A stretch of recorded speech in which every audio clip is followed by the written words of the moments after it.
Hi, everyone. Good afternoon, good evening, good morning. My name is Joanna, and I'm here today to moderate the chat of this session and also to introduce these two fantastic gentlemen that we have in our session today. First of all, I want to thank Krby.algo for hosting this session, who is our guest today, and also to introduce Caleb, who's doing his internship on the NFT ecosystem success side of things. So these sessions are three sessions. This is the second one. This is part of an internship program and Caleb's project. So I am very thankful for Krby to be hosting this session. This is very kind from you. And also to tell you that I'm very happy to host these sessions. This is from creators to creators and the ideas that we all learn together out of these sessions. So I will pass my word to Caleb, who will be your host today. And in the meantime, I will be moderating the chat. So if you have any questions about this session, feel free to ask there and to interact with us. Thank you and enjoy. Yeah. So, hey everyone, just quick about who I am. I'm a marketing student at University in British Columbia in Canada, and decided to put this development series together for you guys so you can learn and expand your NFT knowledge. And Krby here has been good enough to help teach you guys, as he's got a lot more knowledge than I do on the matter. So he's the specialist here. As Joanna said, she's going to be monitoring the chat and the Q&A. We'll save the last all the questions for the last 15 or so minutes and do a Q&A session at the end. So any questions, throw it in the questions tab there. But without further ado, Krby, feel free to get started. Sure. So just in case anybody doesn't know me, my name is Kyle Breeding. I go by Krby.algo online. I've been working on Algorand projects for about 2 years now. It started with an early project when the Algorand standard assets were just introduced to mainnet. And a group came together and formed this meme coin called Akita. And that's kind of one of the things that caught my attention on top of finding Algorand. So what ended up happening was that they had a big falling out. And I had just started messing around with NFTs. They were the first NFTs that I'd ever bought. And basically when they quit, I couldn't see the project die. So the same day that they quit, I reached out to the creator of the token and told him that I wanted to volunteer. And the rest is kind of history. After a bit, he asked me to take it over. And so these days I run the Akita project, and I also work as an engineer at the foundation. It's a lot, and it's a lot of fun, but that's kind of my background. And I think it's fair to say that Akita is one of the more successful projects on Algorand in regards to the NFT scene. And so just came on to help Caleb with his internship and be able to talk about these things and really go through some of the depths of how to grow an NFT project and how to build an audience and how to build a community around it. That's really what we're trying to do here is, at least how I see it, this is my perspective, but NFTs previously have had a lot of speculation around them. That's kind of where they caught attention of the mainstream public. They were the digital version of like the speculative art market that we see in high-end movies and things like that. Typically though, those don't last very long, and that's kind of why we've seen a huge drop in terms of the attention that NFTs get, and some of the ways that people refer to NFTs is like the right-click save type attitude. These days, though, the way that I look at it is really that NFTs in the art side of things are really just digital collectibles. They're the equivalent of Pokemon cards or something that people just want to collect and hold on to and trade. That's like really all I see it as at this moment. I think the potential for NFTs is huge. There's a lot more that you can do with it. There's people turning, the pink slip to their card into NFTs or the mortgage into an NFT. All sorts of things can be applied because really they're just a fundamental primitive for ownership of something on chain. And so I'll rein myself back in a little bit though, because I know this is a the topic is the actual art side of this. But yeah, there's a lot to it, and I was really happy to be asked to speak on this. But I can't say that most of my behavior has been really calculated or strategic on my part. So I was kind of reflecting on what are the things that I've done that's gave people the impression that I am qualified to even talk about this. And a lot of them come down to being, really cliche things, but it ultimately comes down to how you execute on these cliche things. I think typically when people say cliche sayings, it's one of those things where it's like, it's really easy to say that, but it's also very hard to put it into practice. And typically, those statements are things that have some sort of fundamental truth within them. But they're so succinct and so short that it's really, really hard to apply, and there's a lot of details around how you actually go about applying those things. So I kind of narrowed it down. There's a few things that I think are really important when it comes to the growth of an NFT project. One is your distinctiveness. So, there are tons and tons of art collections being minted on chain every single day. How do you take your art project and make sure that it, in some ways, can be distinctive from the crowd of NFTs that are being minted constantly? So that's one of the core things. The second thing, and this is probably the most important, is actually just your networking. So the relationships you build and the people that you talk to and how you spend your time online and where you're at, making sure that the places that people would potentially be interested in collecting the art that you have to produce and mint on chain is the same group of people that would be interested in that kind of thing in the first place. If you're jumping onto a Facebook marketplace and you're talking to people that are interested in cars and you're trying to tell them they should buy these digital assets, like your audience there is going to be, maybe you can get somebody interested, but the thing is, the majority of the people that are interested in that topic and are there for those reasons are not going to be interested in what you're currently trying to sell. And so for that reason, a lot of us congregate on crypto Twitter. So that's just kind of one of the things. The third one is probably consistency. So this is one of the ones that I probably have the furthest to go in terms of, practicing what I preach, I guess. Being consistent with communication is one of those things that, like, it's hard to quantify the impact that it has, but you can't mint a project, talk about it for a week, disappear for 6 months, and then come back and expect people to engage with you the same way they did when you first started out. And so making sure that the community that does form around whatever it is you build, that's extremely important, that you facilitate real relationships with those people and that you facilitate relationships of them with each other as well. I'm running through these a lot faster than I expected, so forgive me if I run out of stuff to talk about.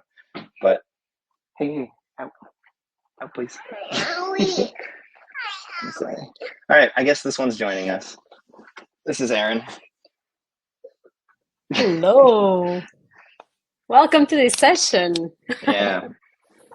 So good. I had help to try to keep her out of here, but it didn't work. So no worries. She can hang out. I don't think she minds being on camera. But yeah, like this is one of the things that I have to improve on the most, and it's the consistency with messaging. Okay, thank you.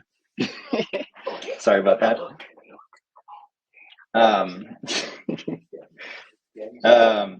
Yeah, so I think that's probably, out of the four, I haven't listed the last one yet, but out of the four that I wanted to bring up, that's probably the place that I have the most improvement that I can make. I'm typically really entrenched in building. I think that I focus probably too much on distinctiveness of the thing that I'm trying to sell. So much so that I have, too much to explain and lose people's attention before. But yeah, the way that we engage with the people that are interested in the things that we're selling is extremely, extremely important. And it's kind of interesting because the ecosystem that we have, I feel like many of the NFT projects are solo projects. They're just artists that want to, sell their art, make a living, and make some friends along the way and find people that appreciate the work that they do. But what's really difficult about that is that if you're an artist, you probably want to focus mostly on the art.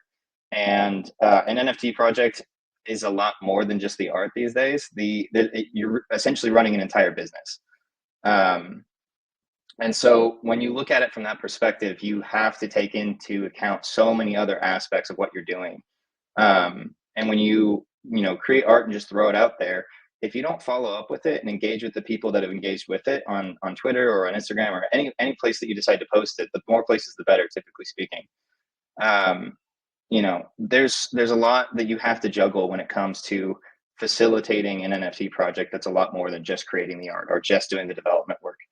And it's a very, very tricky thing to balance, something that I don't think any of us do particularly well at times. And that goes back to the consistency too, is like finding a balance between making the art and making the website and building out new features and actually talking and engaging with the people that do find what you're doing interesting and want to engage with you. That kind of stuff is extremely, extremely vital. Like I said, I think the stuff is pretty obvious for the most part. And I think it can seem cliche, but what it really comes down to is that knowing these principles and executing on these principles are very, very different things. And the execution is always really what, matters at the end of the day.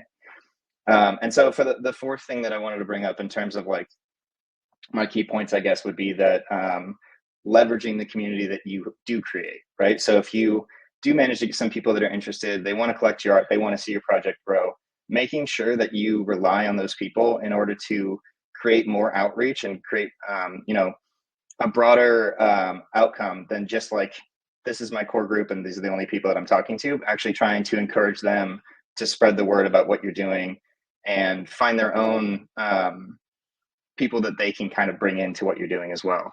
That stuff is extremely, extremely important because at the end of the day, many of these NFT projects are just typically ran by one person, or maybe two, maybe you have a few friends helping you out, but we can only do so much as individuals. There's only so much time in the day.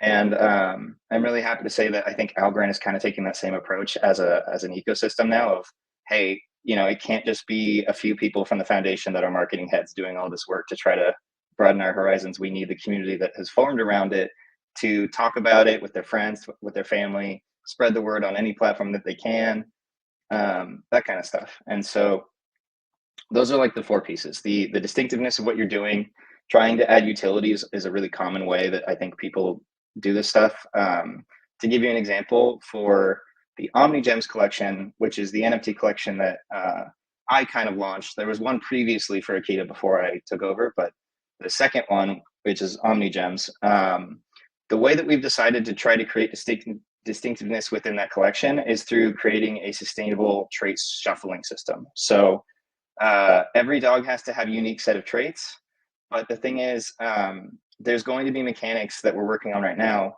where you will trade in one of your dogs and in exchange you'll get an NFT, and the NFT will have all of the traits of that dog baked into it, and you can go use that new NFT on another dog and you'll add the traits to that other one, and then you can shuffle those traits around. And so it's not a direct like, I want these traits, I'm going to pick which ones I want. It's more of a raffle system basically, where you say, I'm going to use these things over here, apply it over here, and I'm going to be able to shuffle the way that my dog looks without getting necessarily to choose myself. And instead of burning them, which is, I think, a pretty common mechanism, you're actually just recycling them. So they're all ARC-19 based NFTs, which means that we can turn them back into blank slates that we had when we sold them. And then our artists are actually working on new traits. And so what we're trying to do is create a sustainable system where, you get some sort of benefit from giving up one of the NFTs that you've purchased, but then that NFT can be resold and it can potentially have completely new traits on it. And over time, the way that we hope that this plays out is that people feel it empowers them to customize the dog that they have, and that they all become more and more unique as people trade them in and shuffle them and get new traits into circulation. When we launched, I believe we had like 180 to 190 traits when we launched. So it was like potentially like 50 billion different combinations. And so that's only going to expand as we add more traits into the mix. And so that's kind of the way that we've chosen to try to differentiate ourselves within the market and try to give people more to do with the NFTs. Because it's like, I grew up trading Pokemon cards and it was really fun, but it's like, once you have the card, like, you don't really have much you can do with it other than play the game, the trading card game, or you can shove it in a book and like occasionally pull the thing out and look at it. Those are really your options, right? And so if we want our business to have continual engagement, the way that we have to think about these things is what brings these people back to using and viewing and like interacting with each other. And hopefully the way that this plays out is that it works really, really well for what we're trying to accomplish. Only time will tell, I think. So yeah, the networking side, like this is the hard part for me, is that I never really intentionally went out of my way to network and try to build relationships with people. It's just that I'm obsessed with Algorand, and I'm at this point very obsessed with NFTs, and so it was very natural for me to seek out and talk to people that were also in this space and also building on Algorand. But like, you know, that's really like the core of why I've found any success, I think, is when you come to people and you're authentic and you're passionate about what you're doing, I think people respond to that in kind. I think people care about authenticity a lot these days because we have so much fake information circulating on the internet. So when you dedicate yourself to something and you stick around and you're there daily to talk to people about the thing, and you're not an asshole, like those are the things that, you know, bring other people towards you, that make them want to see you succeed. And if you know, return that same thing in kind, you want to see them succeed. That's how good relationships and partnerships can forge. And so I've been extremely fortunate that a lot of people have wanted to work with us. And part of that is also, I think, the previous success of Akita, because Akita was big before I took it over. But I also feel comfortable taking credit for some of that in terms of like, sure, like I got to meet these people in New York and we hung out, and you know, pretty quickly we were doing collaborations where we were sharing features with one another, where, you know, our NFTs got some sort of benefit within their little world that they're building, and that kind of stuff. But yeah, I mean, it's about as much as I can give in terms of me just ranting off the top of my head, and you know, what advice that I can give people. It does all seem cliche to me, but follow through and execution is really all it comes down to. Like knowing these principles is really good. I think those are the key things that have made Akita successful. And you can try to apply it, and I think you can dig into each one of them extremely, extremely deeply in a number of different ways. But yeah, I don't know if I have much more to say than that. I feel like I was a little all over the place. That was great. I mean, I took a lot of notes. And I hope everyone here that is listening us today and that will see the recording will do the same. You've shared really, really good content and tips. I think it was very inspiring to see, like, and also kind of funny thing is that you mentioned a lot of the things that are key for you and that were also key for Loaf Pickle, who was with us a few days ago. So it is nice to see like there's a pattern here, and I hope that people learn a lot also from this pattern. But we do have one question for you on the Q&A section. Sorry. So the question is, if you start an NFT project, should it be for life? What do you think about that? I think you should manage expectations for how you want to be committed to it, right? So if you come out of the gate and you say that these things are going to be worth millions of dollars, everybody buy in. This is like an endless wealth parade. Of course, people are going to feel like you can't quit, and they're not going to be very kind when you do quit. And so the way I look at it is really just set the expectation at the gate, make it clear that these are collectibles. If you can, try to have a brand identity attached to them rather than your own individual identity, because if you do burn out and you're completely finished and you need to step away, that's a lot harder when it's your personal account that's tied to it than a brand account. It's very normal, right, for people to switch jobs and for them to try things and experiment and then give up on them. That's very, very typical. And I understand the reluctance, or I guess why the question was posed, because typically speaking, if you do jump into creating NFTs and then at any point years down the road stop, people aren't very happy with you, it seems, kind of no matter what. But I definitely don't think that they need to be for life. It's just really about like, don't make promises that I think, put you in a situation where you're not sure whether or not you're committed for life or what the fallout will be if you decide to stop. You know, this is like natural for businesses, is that they say a very small percentage of business will exist after the first year that it gets created, right? And so, you know, in the real world, we don't really get that upset if a place goes out of business. Whereas I think that's kind of an artifact of the way that people have viewed NFTs as investment vehicles in the past, where they buy in and they think that I'm going to hold this for a number of years, and then it's going to be, you know, the company that made it is going to be the next Disney, and it's going to be worth millions. And then when that doesn't happen, which is typical and very, very normal, people get very upset. And it's because they had an idea in their head when they purchased it that the value of it was going to be higher than where they purchased it at. So I would definitely advise everybody that's making NFTs to make sure that the expectations are extremely clear when they sell them in the first place, that these are not an investment vehicle. These are just collectibles or parts of the game in a lot of sense. And then obviously there's uses outside of that for NFTs that I mentioned before, where, you know, that if you're talking about NFTs in that sense, in the context of like I have an NFT of a fractional part of a house, yeah, that's pretty much for life. Like it should be. I don't know what the legal ramifications there are in place specifically for Lofty, but that one I would imagine would be really, really hard to walk back and be like, oh yeah, actually we're done now. Sorry about that. But for art pieces, I think if you just make the expectations extremely clear out the gate, you really shouldn't have any issues with stepping away if you need to. Of course, we want to see everybody succeed and build an NFT project that, you know, accomplishes everything that they set out to, but that's probably not the case for quite a few of them. You know, competition is pretty rough at times, and a lot of people won't succeed in the space, but that's how you get better NFT projects at the end of the day. I love that. Thank you.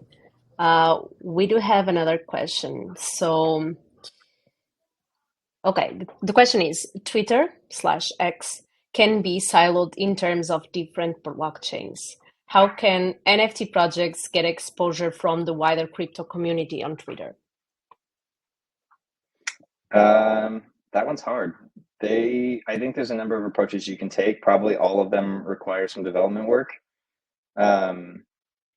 Yeah, we can be very tribalistic about which ecosystem that we're building on, and I'm, you know, no exception to that. I think Algorand is by far the best, and I have no real interest in buying NFTs on another network or trading them or even starting a project on any of them.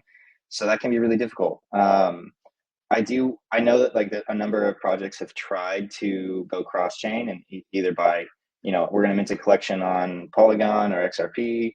And then we're going to try to bridge those ecosystems and those communities in some way by facilitating the same functionality for both of them. I've seen a lot of that. I don't agree with it, actually. I think that most likely the outcome of doing that is that you just fractionalize your community even more and or fragment your community. The way that I'm approaching it right now, and I don't know if it'll work out, but this is how we're going to approach it, is that Akita is going to become an inverse cross-chain system. So conceptually, I want things to be as simple as you possibly can make them. And when you go to the Akita website, if you have MetaMask installed as an extension in your browser, the way that we will try to kind of meet you where you're at is that we'll accept you connecting through MetaMask, and then most likely we'll use Jacopo's Yanis project that actually uses a logic signature to translate the MetaMask address over to an Algorand address. And so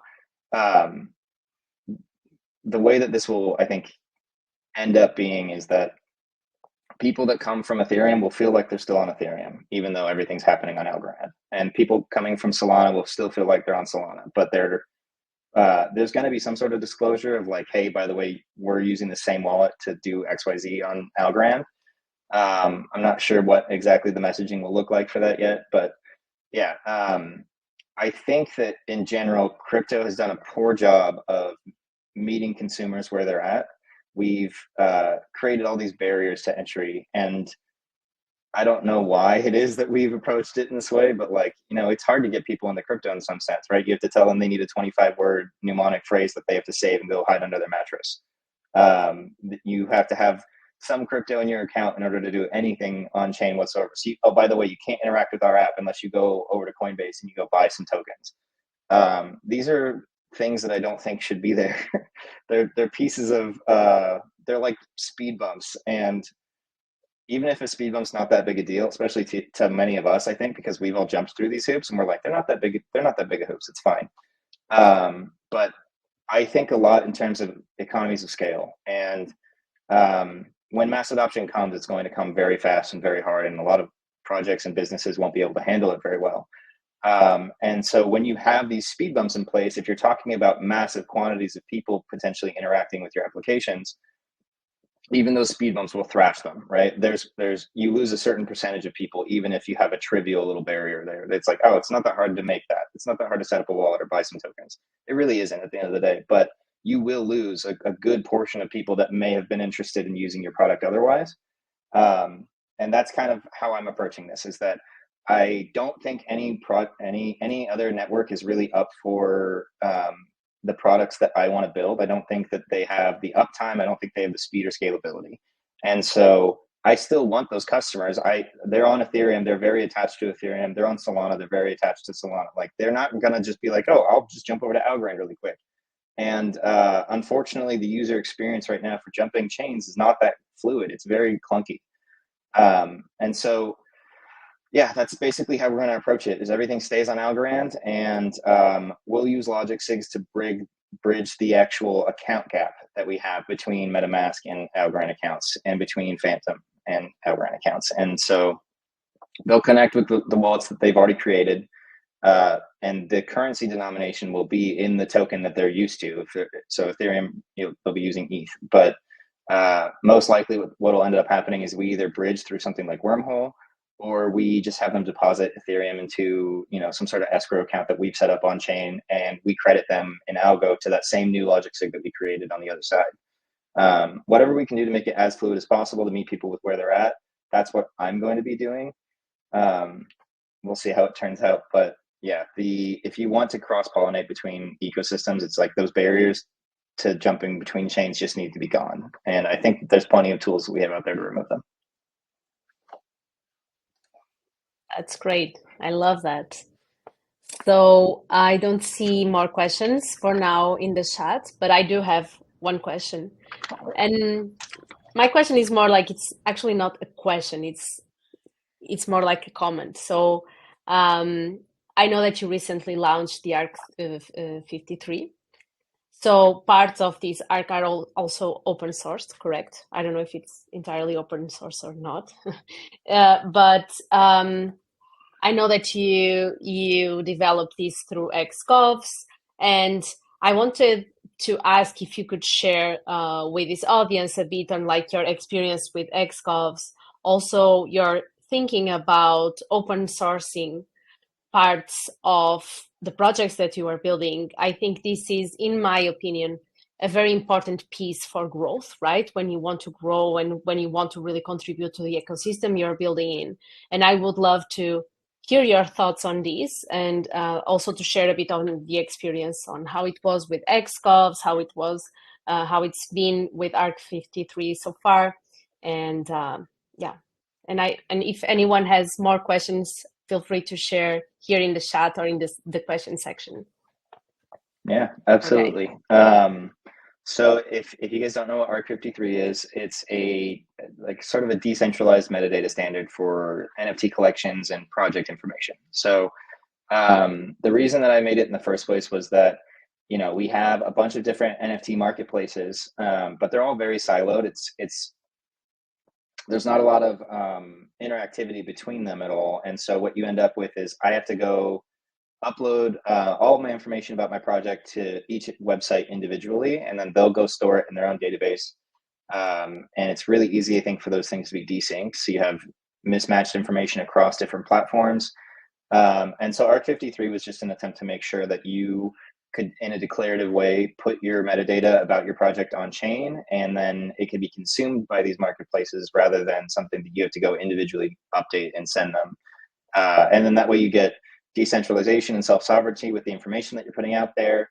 You have consistency across all these marketplaces. That's really where it came from, was I wanted a way on chain to just say, here's all the information that I was going to go, manually input into 15 different forms in order to get these all set up. And it's like one of those things that just was another point of friction for an NFT creator. When you go to launch a platform, like a collection, you have to go update all these like marketplaces ahead of time so that trading is available immediately and classified in a way that is nicely represented, versus like the project the platform doesn't know what this is, so it's just like maybe it'll let you trade it, but it's like there's no collection information attached to it. It's not verified by them in any way.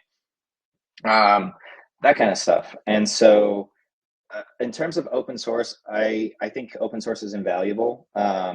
At this point in time, I have a good amount of work that is completely open source and free for the public to take, but I also have plenty that is also very private.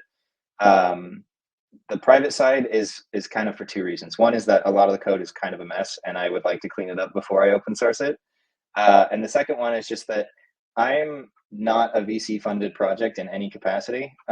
So I think when you don't have a lot of capital at your disposal and you're trying to start a business, the products that you build and the brand around it are your moat in a lot of ways.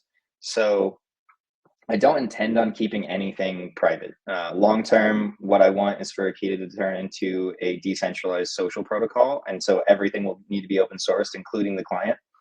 And so it's just a temporary thing that we're doing, is keep the code private while we're building, before we get traction, before we get a real user base in place. The code and the brand are the moat that we have. And if we need that moat, then it'll stay private for longer. But the goal is definitely to open source pretty much everything that we do. I believe fully in transparency. It's one of the reasons that I love blockchain so much, is that it adds a lot of accountability and transparency into the way that funds move around. So there's those pieces. And then in terms of my experience with the XGov process, I think it has a lot of work to do. So the way that this happened is that I missed the first XGov period. And the reason I missed it was because the date on the GitHub for submitting proposals was incorrect. And so I went to submit my proposal in the first period, and it turned out I was too late because I was relying on a date that was inaccurate. The second time, I created an XGov proposal for my subscription contracts, which, if you guys don't know, Akita will also be this like Patreon-like system where you'll be able to subscribe to literally anybody you want and send them whatever token that you want at a specific interval. And then people will also be able to create offerings that they can check that you're subscribed to specific offerings, so that they know what services they're selling you. That's a little off topic, but anyways, the second period of XGov, I did a 300,000 algo proposal for the subscriptions. And at the time, I think that the pot for the entire XGov period was 2 million algo. So because I had asked for I think 15% of all of the algo that was available in the pot, it meant that the amount of votes that I needed to pass was like really, really, really high. And so unfortunately it didn't pass that period. And then the third period, I decided to ask for a lot less, but break up the work into milestones. And that was much, much easier to get support for. There's always this game that you kind of have to play when it comes to XGov and any really public funding type process, where you have to go rally people, you have to go get support, you have to go make sure people are aware of what you're doing and why you're doing it, and that they, if they're a part of the process, that you've specifically interacted with them as to why that you want to do that. I need you out, baby. Okay, bye-bye. The help's not doing a very good job keeping my kids out of here. The help is my dad, by the way. I think he was on camera for a moment. But yeah, so yeah, the XGov process, the nice thing about it is that we've seen it improve a lot. There's a lot of really good conversations that take place in order to try to shape it into something better. I'm really fortunate to be working on the XGov system right now, actually. So that's pretty fun, and I get to actually build some of the interfaces that people will be interacting with for the next iteration of the XGov system. So yeah. That's great. That's great. So, Kelly, I don't know if you have any question for Kyle. I actually have one more, but I'll can keep it to the end. All right, and I do have one. It's just generally speaking, where do you see NFTs going in the future in terms of changing the kind of direction it's been taking over the last few years, and how does that impact how we grow our NFTs? Yeah. Well, I think that most people don't appreciate the primitive that NFTs are. Being able to have a extremely, identifiable, digitized, asset on chain is it's fundamentally going to change the landscape of how ownership looks in the real world, is my opinion on it. But in regards for, the typical projects that we see right now of the dog picture collections, that kind of stuff, my hope is that people and like the public at broad kind of learn and start to appreciate that they're just collectibles in many ways, or they're just game assets in a lot of ways.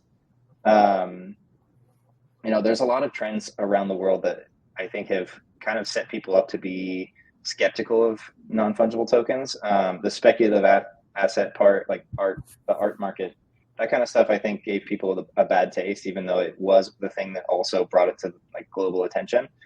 Um, so I hope that the speculation side kind of dies out a little bit. I know people love gambling, but the thing is, there's so many mechanisms in the world for them to do that, and I don't think NFT artists typically want people to gamble on their stuff. They want their art to be, valued highly. Everybody does, right? If you're creating something, you want it to be valued. But the speculation side of things, the stuff that's getting sold for $3 million, that's like has no real place being sold that high.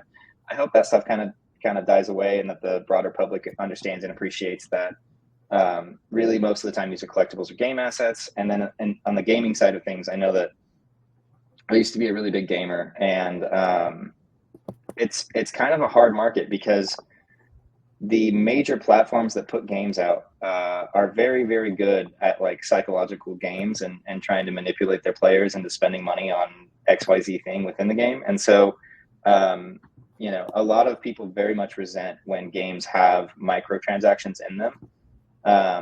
But none of them really have the power an NFT has. And I hope to see like people come to understand it a little bit more, come to understand what you can do with them and why they're valuable to society. The idea of being able to truly own the asset that's in the game and reuse it elsewhere, or having true ownership over it in the sense that you can go sell it directly to somebody else without having to have the the creator of that asset that made the game be the one that dictates what it's worth, where you can sell it, and why. This is a bit of a tangent, but one of the reasons that crypto made sense to me really, really early on was really because I played this game called RuneScape growing up. I sunk probably thousands of hours into it. But at one point, me and my brother were purchasing in-game gold with actual money in order to gain it. This was against the rules, by the way, so don't try to do this. But it just made sense to me right away, because it was like, okay, I was having fun in this game. There's money in the game, and it's worth it for me to trade actual US dollars for this in-game money, so that I can go buy the items that I want, and I can go, spend a lot of money on training for XYZ reason. So it made sense to me very early on because of that. But it's every time I talk to my folks about both that game and crypto, it's like the same thing to them. They're like, you're trading real money for online money. Like, okay, like whatever you're doing. So yeah, I don't know. It's just I think that the public has like a very limited understanding of what NFTs are right now. For them, it's just some random ape cartoon that was sold at a really, really high amount. And like the news that trickles over to the broad public about NFTs is almost never positive. It's pretty much always like, oh, it was $3 million, but now it's worth nothing. Like that's the kind of news that reaches mass audience. And so I don't know. I hope that the attitude of like gamers with the microtransactions, and that we see the landscape of gaming kind of change to better facilitate the rights of the players in terms of where they put their money and what assets they get for their money and what they can do with those assets. That's really probably the biggest thing for me. That's great. That's great. I love that. There were a few comments here in the chat. I don't know if you're going through the chat while we're speaking about No, I didn't RuneScape. see. Very funny. We have Gunny in the house today too. So also Diego. Thanks guys for being with us. So Yeah, I thank have you, one guys. last question, and if anyone wants to write anything in the chat in the meantime, feel free to. We are about to close this session.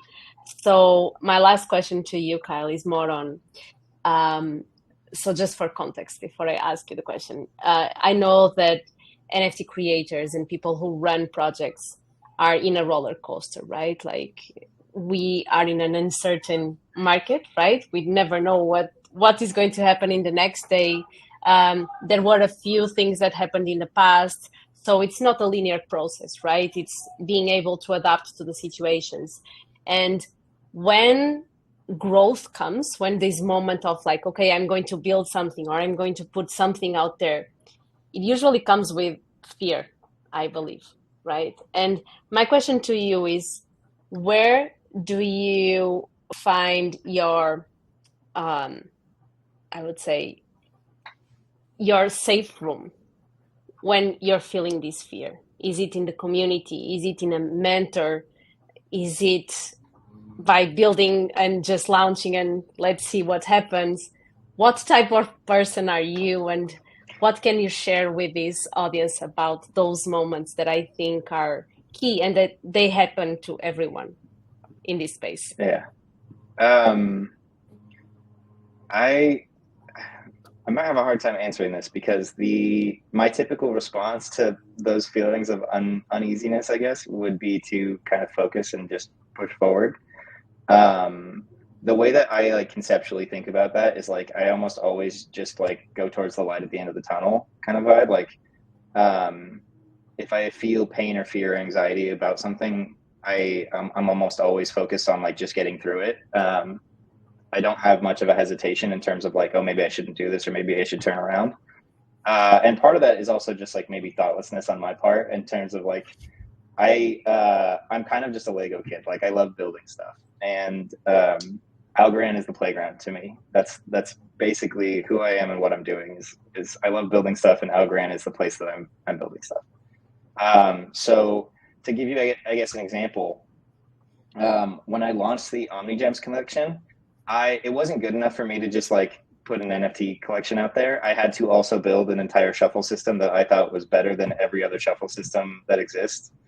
And so the way that I approached it was that I knew that certain shuffles were being gamed and that there was a lot of like kind of half measures taking place to try to mitigate people gaming the shuffles while also not being extremely, extremely difficult to use and interact with if you're using a ledger. So I think if you go to Rand Gallery or Shuffle or AlgoX NFT, all of those sites will present you with a bunch of different transactions to sign, and then they'll only submit one of them. That's like the way that they get around trying to not let their system be gamed while also still being convenient. But the problem with that is that if you're using a ledger, you still have to sign every single transaction manually. So if they present you 100 different potential NFTs that you could be purchasing, you still have to sign the transaction for every single one. And then on top of that, it's not a great security mechanism because you have to trust that domain or company is not going to submit more than one of those, right? Because you're authorizing the spend of like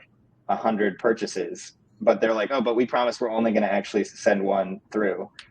And so that wasn't a good system in my mind. So I had to go build what I thought was better, which was, well, we're going to use ARC19, and we're not going to mint the actual art itself. We're going to mint a blank slate.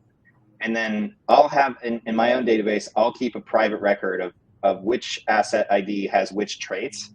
And then when you go and purchase it, you won't know what you're getting because it's a blank slate. And then the moment you purchase it, I'll have my system go update the art on the NFT. And it worked really, really well. But I was overly ambitious, and I probably was too aggressive on my timeline. And so I knew I was coming up close to this, and I was like, okay, I'm going to pull an all-nighter to finish this shuffle system in time for the date that I had set. And then everybody's going to shuffle it, and it's going to go great. And I majorly under anticipated how much work I needed to get done still in order to make this happen. And so the day of comes around, and I'm working up to the last hour. And then I still don't have it ready. It's still broken and still not working exactly as I wanted.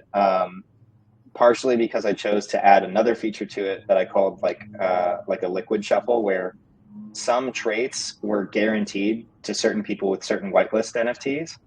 And so I didn't want it to be perfectly set aside, right? I didn't want it so that if you have this asset, then you're going to get this specific like NFT. So I made it so that the system would try to preserve the right quantity of specific types for the people that had yet to redeem. I don't know how easy this is to follow, but basically I just tried to get fancy with it, and I was overly ambitious. And so I didn't launch the day of, and I'm just in a panic, right? Like everything's going wrong for me. I didn't sleep the night before that I tried to do this. Everybody's like in the Akita Discord, like luckily no one seemed upset at all, but a lot of pressure put on myself trying to make this thing happen. But like it was just one of those things where like I could not focus on anything else until I had this thing working. And luckily the next week, after like 4 or 5 hours went by of the date that we were supposed to launch and it's still not being ready, we just put a message into the chat and said, hey guys, I'm so sorry. We thought that this was going to be ready at this time.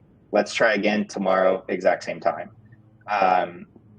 So I worked the rest of the evening and then finally go get some sleep, and everything seems to be working. It's a little clunky. A few people are having some problems still, but we launch and everything went great. And we sold tons and tons of those NFTs within only a few days.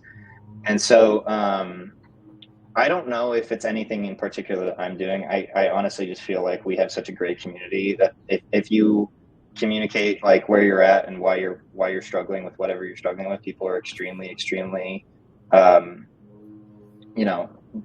kind about it and patient with me.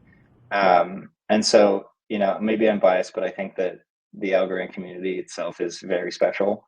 And that's just, I guess that was an example though of like, I don't typically hesitate. I'm already anxious, and like, there's all this responsibility on me already. I can't really turn around and pull back on any of it. So let's just keep going. That's great, and thanks for sharing something so personal with us. I think it's always nice to see, right, like what happens in the backstage before you see like these beautiful projects or ideas coming to life. There's a person or a team building, right? And there's anxiety, there's fear, there's a lot of things happening too. Yeah. So absolutely. The reality is always way messier than things look. I think we like look at these big brands or even look at what we think is successful projects within the algorand ecosystem, and like it's easy to feel like those are perfect and that they're very polished and that the team that's building them is very competent, more confident than I am. I couldn't do this. Like those thoughts are very normal, I think, for everybody. And you just have to choose to pursue the thing you want to pursue anyways, because the alternative isn't great either. The alternative is like cowering over it and saying, I'm gonna, in case this goes bad, I'm just gonna prevent myself from even taking the chance. That's a bad outcome too, in my opinion. So it's always better to just go for it. Reality is messy. People are messy. Everybody's imperfect. So just pursue the things you want to pursue. Wow, that's great, and I think it's a very beautiful way for us to wrap up this session. I agree. So before we wrap up, there's something I want to share. So we have Gani with us, as I said, and Sebastian from Gani was writing, "Whoa, at Gani we are working at something kind of this way, and you just gave me some ideas." So I think we achieved our goal here, right? The idea of these sessions is exactly from builders to builders, right? For builders to learn with each other and to have some people changing and exchanging knowledge with each other. And as I said in the beginning, this is part of Caleb's internship project, but we are running this as a pilot, and if we see there's value and there's good feedback, as Sebastian shared with us, it makes sense for us to grow this and to work with more people and bring more people in, and maybe do this as a series of content. So I'm very thankful for everyone who stayed with us till the end. And of course, I want to thank Krby again for being so kind and for sharing so much knowledge with us. I took a lot of notes. I learned a lot, and I'm incredibly thankful for your time and knowledge. So I will pass Thank you my for word having to me. Caleb, and thanks everyone. Caleb, go ahead. Well, that's everything for today.